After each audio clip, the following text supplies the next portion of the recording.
Welcome to Rise to Realize. Master your energy, master your life. I'm your host, R2R, and here's episode 11, interview with Hana Raftery, co-owner of Mizizi Yoga. Hello, everyone. Welcome to Rise to Realize podcast channel. I'm your host, R2R, and we are continuing with our interview series. And today I am with Hana Raftery. She's an occupational therapist and yoga instructor in the South Bay area. And she specializes in working with populations with mental illness and with teenagers. She believes that her purpose in life is to fuel connection in herself and in others. Connection with the breath, the body, emotions, purpose, higher power, nature, and connection with other people. Welcome to the show, Hana. Hi, Arda. Thank you for having me. I'm honored that you asked me. Oh, thank you. And I'm honored to have you on the show. And I didn't mention also that you're on the Mizizi Yoga. You're the owner of Mizizi Yoga. Can you actually, maybe we can start with that. Can you tell us a little bit about what you do, what your intentions and purpose is with Mizizi Yoga? Absolutely, yes. So my boyfriend Gugi and I started Mizizi Yoga about, I think, a year, almost a year and a half ago now. Wow. And so Mizizi Yoga is a platform that we designed to bring like trainings and classes and teacher trainings to the South Bay community for yoga. And like you said in the intro, our purpose really is to help people find connection to something deeper in them, so the breath or like a deeper calling or a deeper purpose. So we do that through different mediums and retreats, classes, things like that. Beautiful. And we have an announcement about your spring yoga retreat in Puerto Vallarta in Mexico. So maybe you can tell us a little bit about that at the end of the show. Absolutely. But it's taking place over a week from April 7th through the 14th. You call it spring cleaning for the body, mind, and soul. Beautiful. Yeah. Yeah, we'll give our listeners a little bit more information about that at the end of the show. But okay. I want to kind of go back to that Mizizi, Mizizi yoga.com. So what does that Mizizi mean? So Mizizi is a Swahili word that means roots. So Gugi is from Kenya, so we were looking at Swahili words that would, capture what we were trying to represent. So we chose the word roots because we found that having like a really solid foundation, either a spiritual practice or just a body-centered practice or some set of values or principles guiding you as your foundation is what's going to really root you into your purpose and help you like expand and rise into a beautiful life. Beautiful. Excellent. And it looks like you kind of we are following similar methods because Rise to Realize is all about coming back to the body and rooting yourself first before even getting onto the spiritual path and trying to reach out to heaven, right? So right. It's beautiful because we all have to kind of be rooted and come back to the body, have all these experiences in the body to make sure so that we can, build a foundation for higher vibrations. Beautiful. Absolutely, yeah. So in yoga we have like an alignment principle in the poses. When you're building the pose, you want to root down before you rise up. So if you're in like a standing pose like Warrior Two, for people who are familiar with that, obviously you need to like root into your feet and your legs so you can have this expansive posture. Or just, like building a house, you need a solid foundation for the house. And if you build a house on sand, your house won't last. Exactly. And such an important concept, I believe, and it's great to see you guys are promoting this. concept because everybody is so much in their heads, right? Mhm. And it blocks the energy. Yes. Yeah, When we dropping feel down into the body. Exactly. So how did you get inspired to follow this? Because I see this occupational therapist. Did you start with occupational therapy route and then you found your way into yoga?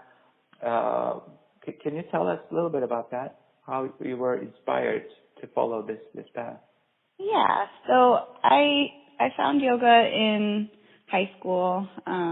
As well, so my mom was like, told me you have to do something, you have to engage in some extracurricular activity, and I was like, fine, I'll try yoga. And luckily she had me engage in other things, because I think just exploring different things that are out there to see what sparks your curiosity is great. So luckily I had parents who helped me with that as a teenager.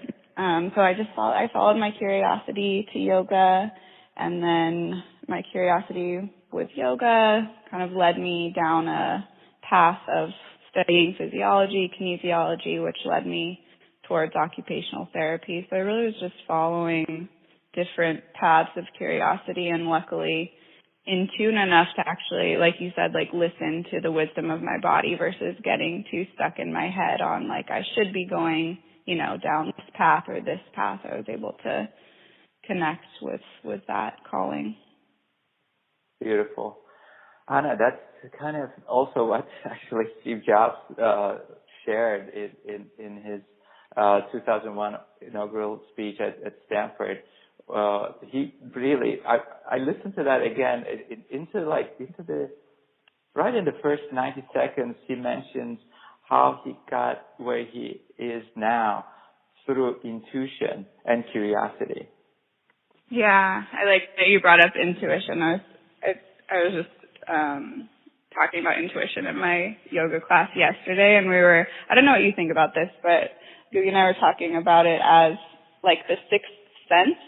So you have these five senses that you listen to in your body, like the five that we know: see, hear, feel.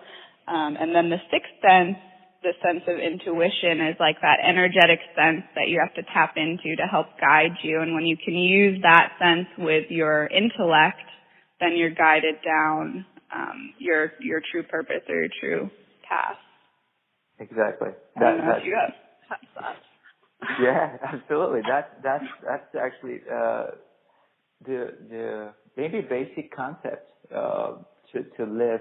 Like the other day, I was at the Mountain View Farmers Market, and I wanted to kind of use my sixth sense in that, because I'm playing, and like I think you're doing this similar things, experimenting with life and exploring life. And I told myself, like, I'm not going to get into my head what I should be buying, but I want to see if my intuition will lead me to the farmers and the vendors that I could enjoy the product of, so the produce of. So it was interesting because one time I was walking and I couldn't walk any further. I looked to my left and there was this beautiful stand with beautiful pomegranates. Wow. Yes. So That's cool. Yes, I think you're living like that as well. It's just such a beautiful, grand concept. And yes, step by step. I think, can you tell us a little bit about that step by step kind of?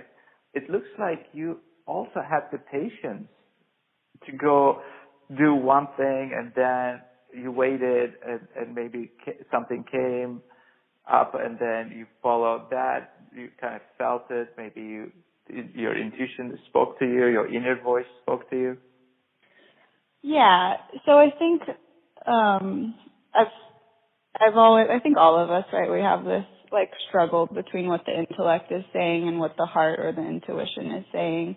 So I think from that young age, my heart was really pushing me towards this path of yoga, and then my intellect was, saying like, well, you need a job that will pay well and give you benefits and all of these things.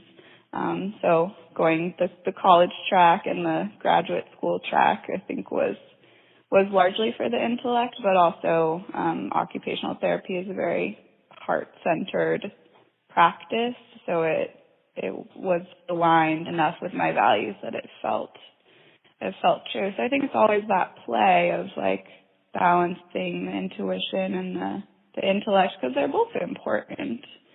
Just figuring out which one and when to listen to which.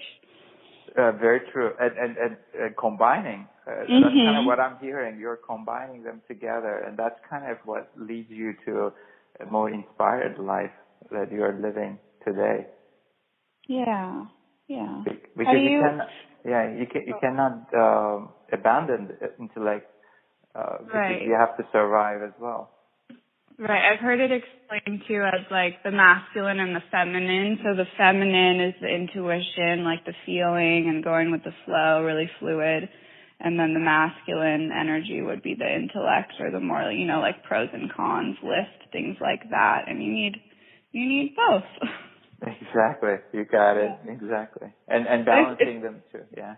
Yeah. I think it's cool to think about when making big decisions. I don't know how like when you have a big decision in your life to make, like what you do, but that's kind of something I'm working with right now is like, with this huge decision, right? Like what is the process, and how do you sit in what your body's telling you and feel that with what your intellect is telling you, and let it guide you.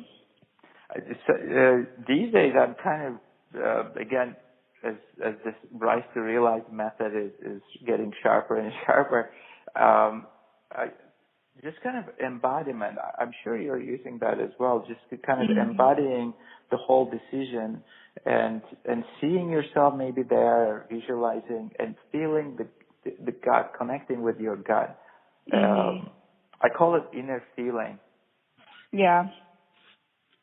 That inner feeling seems to kind of combine everything, that intellect that you were talking about, as well as that intuition. It brings everything down and say, okay, is this aligned?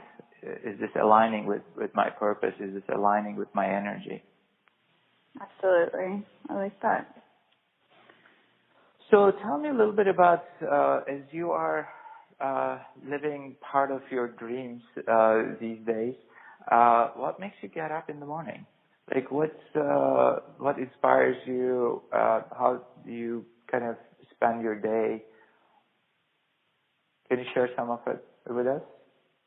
Yeah. So every morning I like to set an intention for the day, and I try to make the intention bigger than me. And I think that's a shift I've made in the past year and a half or so that has changed everything. So I feel like when I'm, living my day for a purpose related to service or related to other people, I have so much more energy, and it's coming from a much more connected place, and I feel like I'm like unstoppable.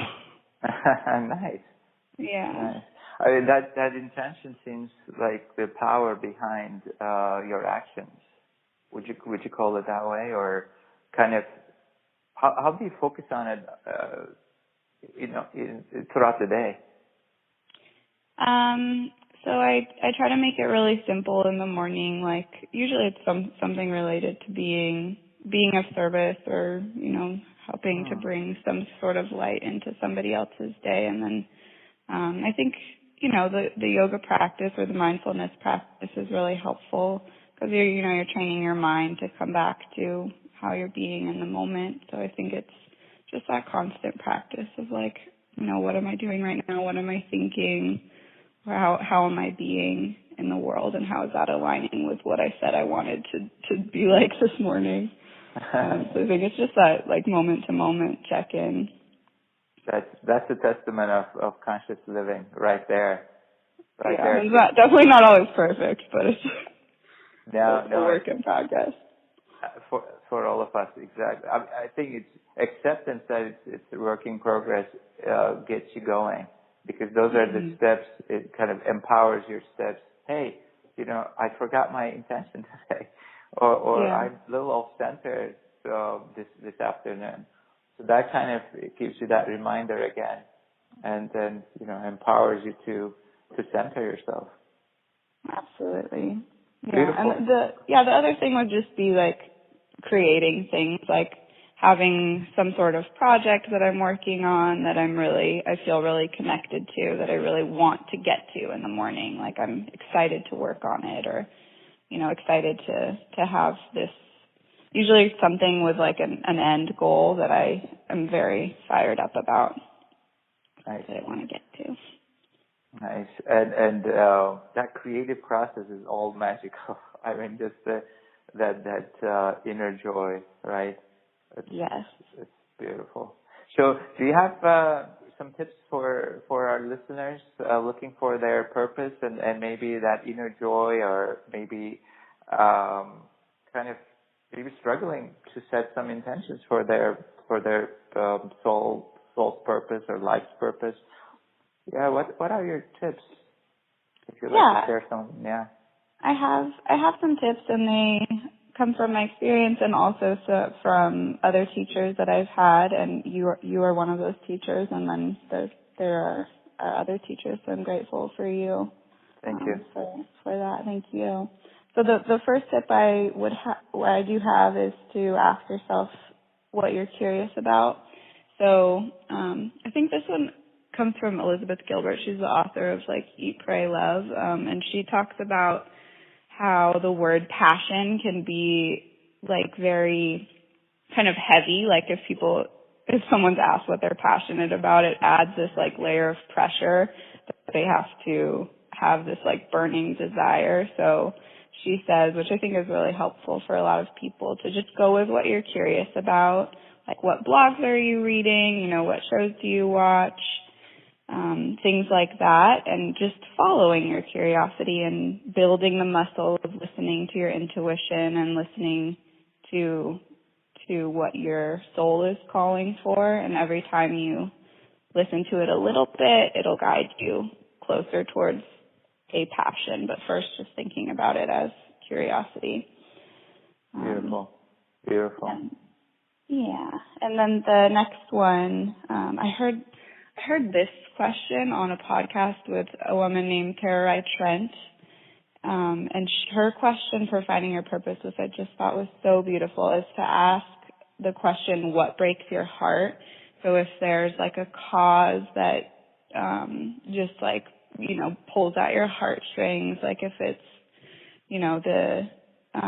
what's going on in the environment, or, women's rights, or it's things in, with poverty, or something like that, like some issue that really just makes you feel to go in that direction. And if you can be of service in that direction, you'll feel fulfilled. And I find that to be incredibly true. Beautiful. Yes. Very, very profound wisdom here. Curiosity, it creates that neutral energy. Mm-hmm. That's kind of almost a clean slate, and you can kind of, in that curiosity, you can connect with that inner feeling more so than any other energy, any other feeling. So it's beautiful. And what breaks your heart is so, like, it reminded me of my finance days, where like the number one complaint.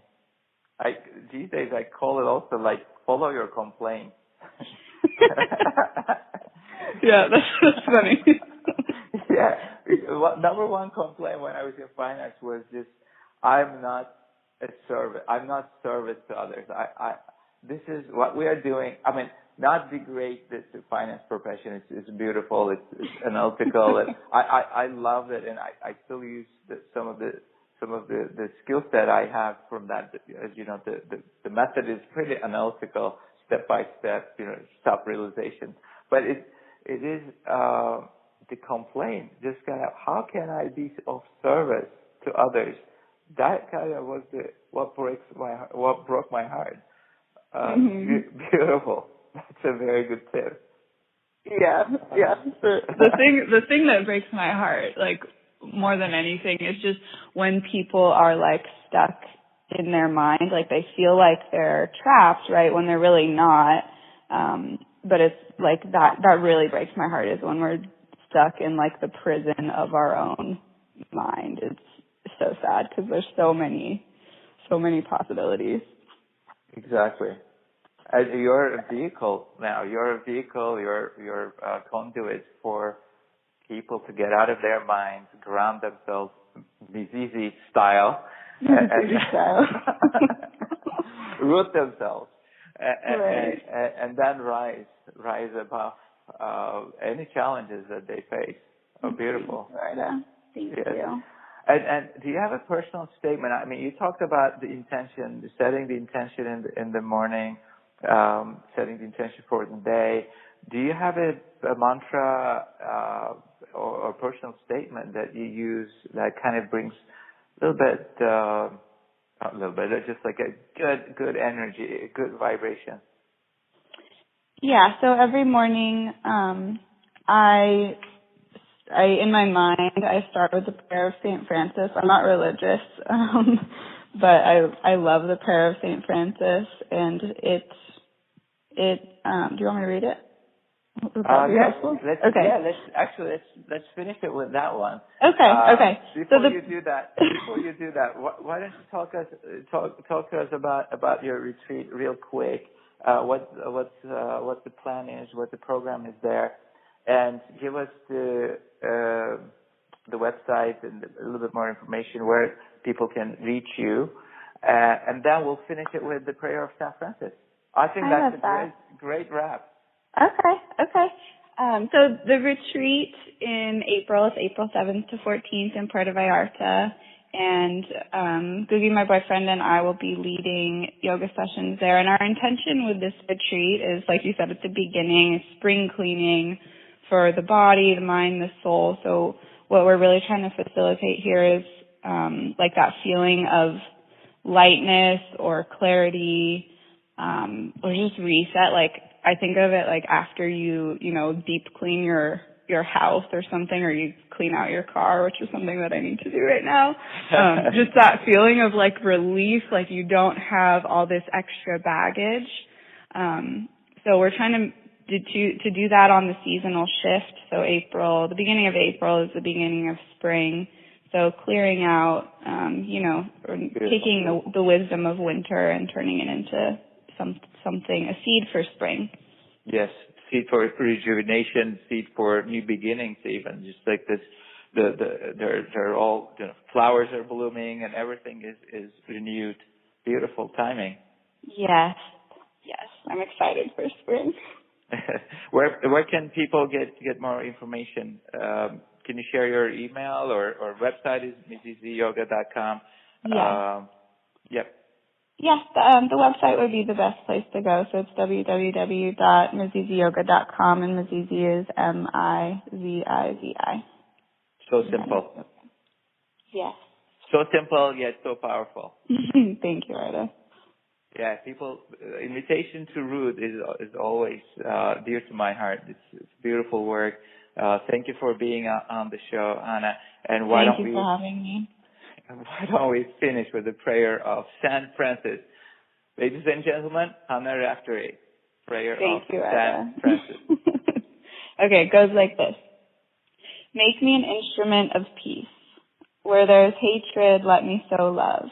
Where there is injury, pardon. Where there is doubt, faith. Where there is despair, hope. Where there is darkness, light. And where there is sadness, joy. Grant that I may not so much seek to be consoled as to console, to be understood as to understand, to be loved as to love. For it is in giving that we receive, it is in pardoning that we are pardoned, and it is in dying that we are born to eternal life.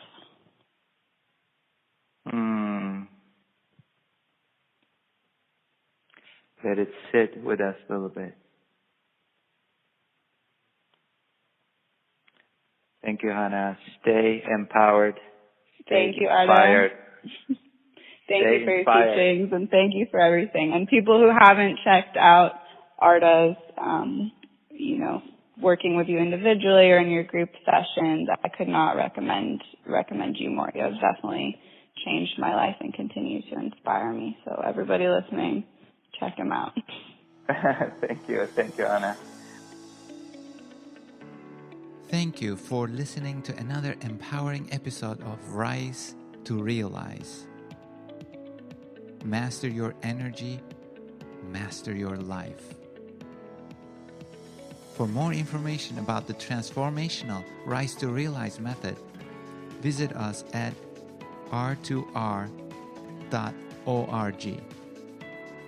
And when you feel ready to change your life and find your purpose, along with love, joy, and fulfillment, please call me at 650-497-1741 or email me at info@r2r.org to schedule your individual empowerment session towards mastery of life.